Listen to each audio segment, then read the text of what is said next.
Dengan Mbak Putri ya? Iya, Pak. Boleh saya lihat CV-nya dulu? Boleh, silakan. Boleh sekalian dikenalin diri sendiri dulu sama kesibukannya apa, kuliahnya di mana, pekerjaan sebelumnya di mana. Terima kasih atas kesempatannya. Perkenalkan, saya Rosalina. Kebetulan saat ini saya mahasiswa semester 7 Ilmu Komunikasi di Universitas Erlangga. Untuk kesibukan saya sekarang sih sedang berkuliah sambil bekerja itu, Pak.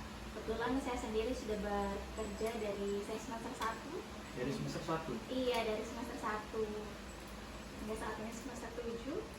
Untuk kesibukan organisasinya sih udah stop sih, Pak. Jadi saya saat ini fokus bekerja sama kuliah aja. Berarti terakhir organisasi di SMP ini ya? Atau SMA ini? Di waktu SMA, Pak. SMA. Berarti kuliah cuman kuliah sama kerja aja? Iya, kuliah sama kerja aja. Kalau pengalaman sebelumnya di mana aja? Kalau untuk pengalaman kerja sebelumnya, yang paling lama itu yang terakhir ini, Pak, di Satensan. Jadi Satensan? iya. Apa aja itu Satensan? Kayak gimana tuh gerakannya? Satensan sendiri sih bisa dibilang resto, tapi juga resto sih, Pak, karena kan dia nggak ada kopinya. Jadi bukan kebanyakan pengalaman saya sebelumnya kan di coffee shop gitu kan. Kalau yang terakhir ini saya di Satensan, dia terbilang resto. Kebetulan saya sendiri waktu itu jadi head bar. Head bar? Iya, head barnya lebih fokus ke coffee mocktail aja sih, ke mocktail gitu. Jadi nggak ada kopinya.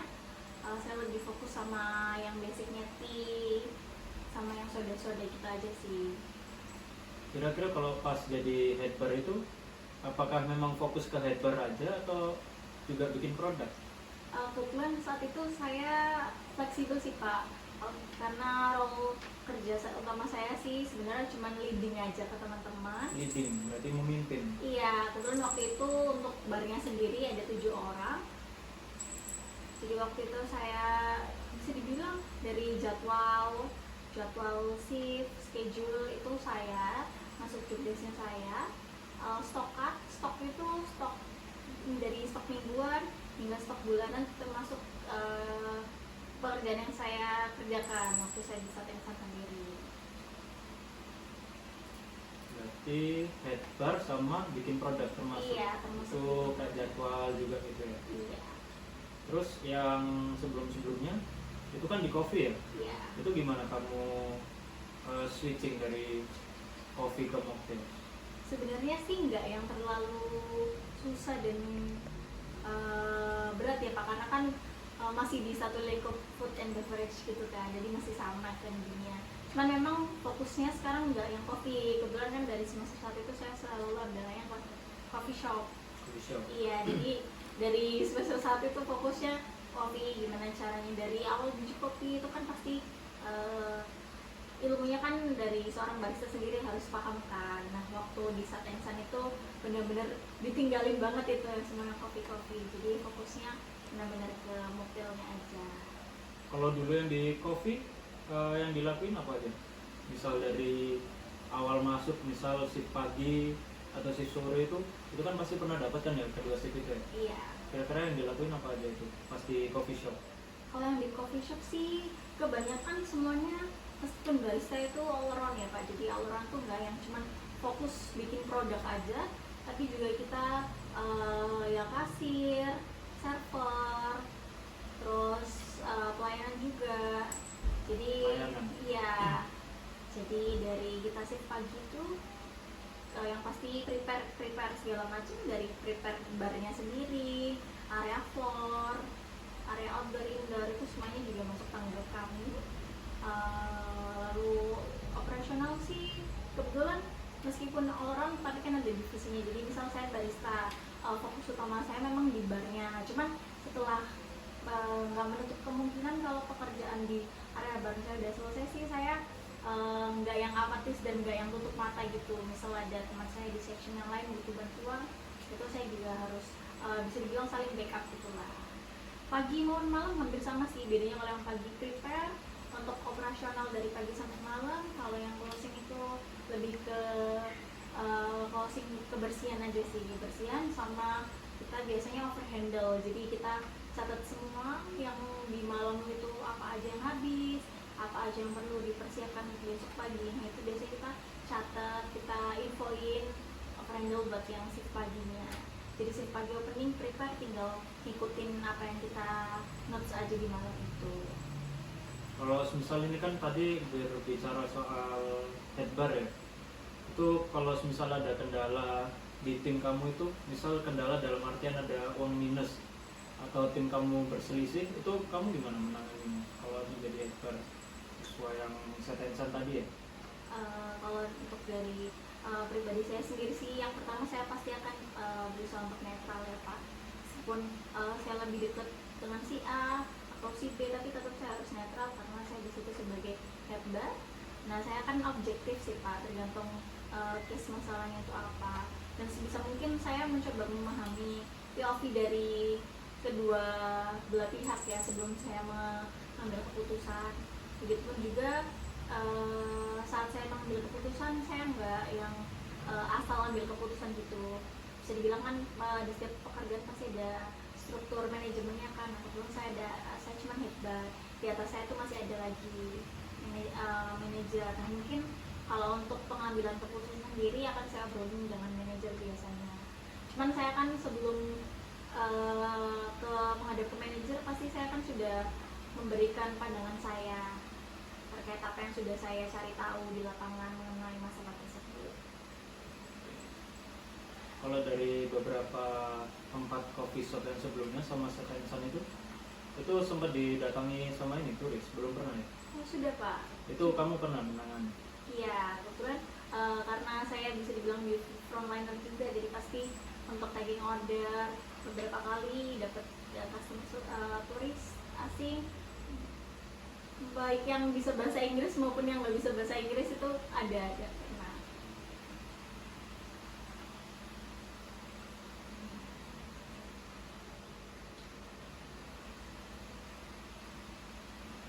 Kalau semisal ada customer komplain gitu, kamu menghadapinya gimana?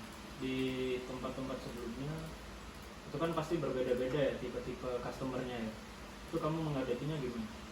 Yang pasti saya minta maaf dulu katakan saya di sini selain jual produk saya juga jual jasa Kak.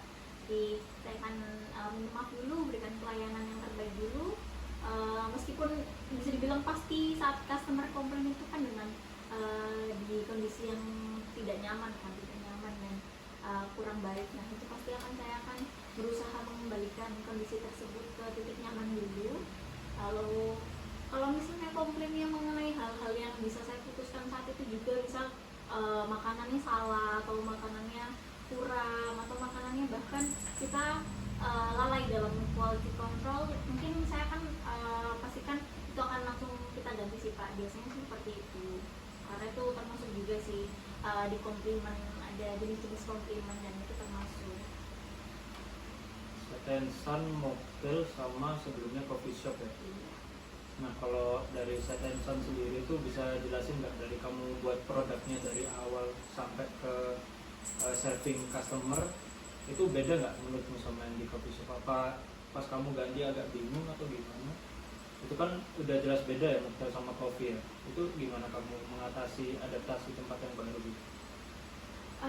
Adaptasinya mungkin di teknik aja sih Pak, karena kan kalau mocktail mixologis itu kan bisa dibilang adiknya bartender gitu lah. Jadi kalau kopi mungkin kita lebih fokus gimana cara kita menyediakan kopi yang enak ya, maupun dibikin. Gimana kopi yang enak itu gimana?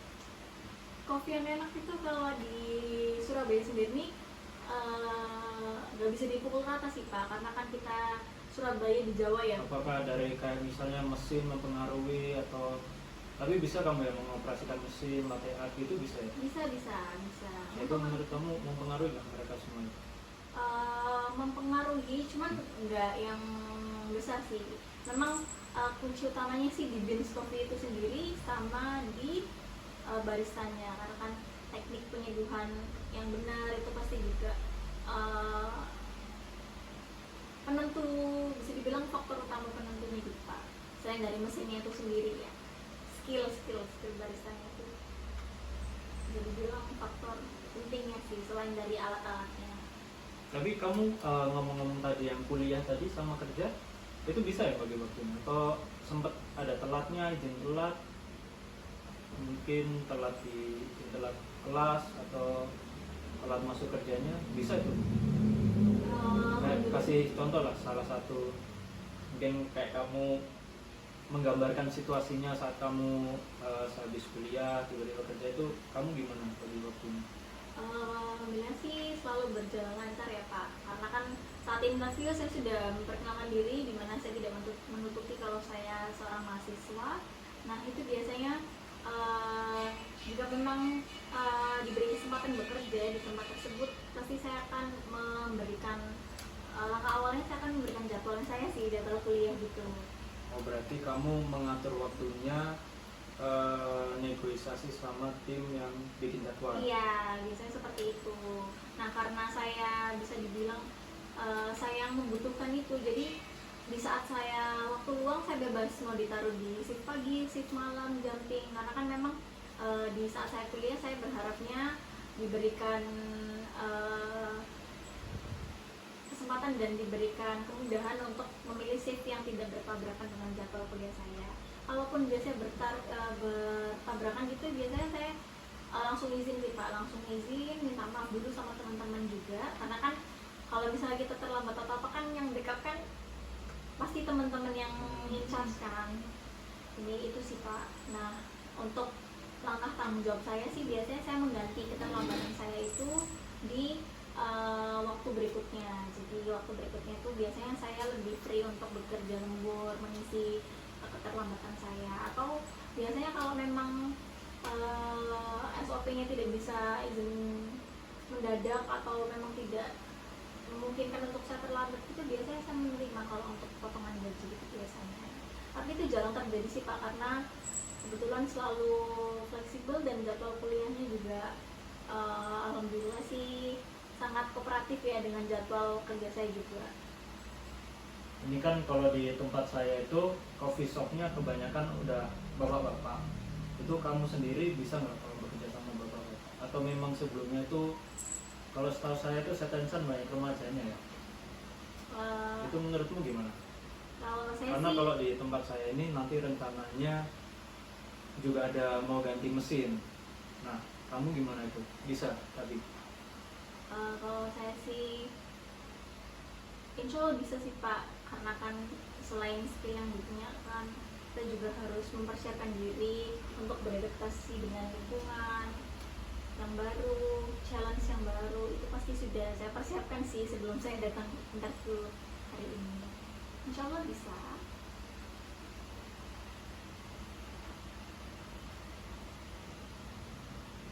Mungkin itu aja sih. Mungkin dari kamunya ada pertanyaan? Kalau boleh tahu untuk fokus yang dibutuhkan saat ini apa ya Pak? Apakah hanya barista aja atau memang dibutuhkan capability yang lain kayak kemampuan yang lain gitu? Kalau dari tempat saya sendiri sih, memang carinya memang yang baristanya bisa handle semua. Karena juga selain penjualan kopi, itu kan hal yang basic ya, kalau yang penjualan, kalibrasi.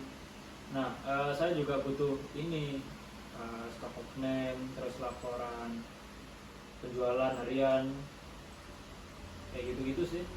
Kamu bisa tuh mengatasinya? Insya Allah bisa Pak, itu sudah pernah saya lakukan di pekerjaan sebelumnya sih. Oh ya, kalau ngomong-ngomong tadi soal latte art, itu bisa kamu jelasin nggak gimana caranya kamu bikin latte art?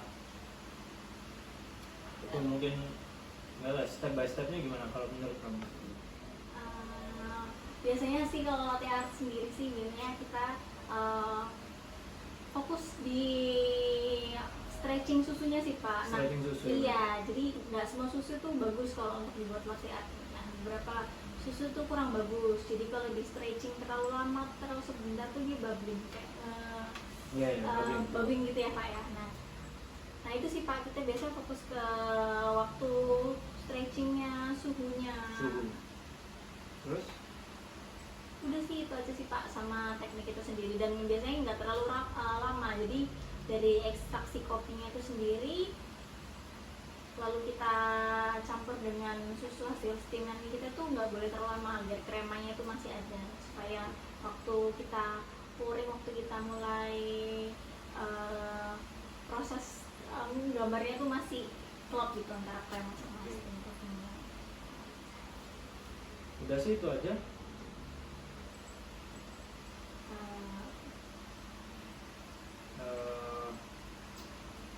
Saya rasa cukup ya.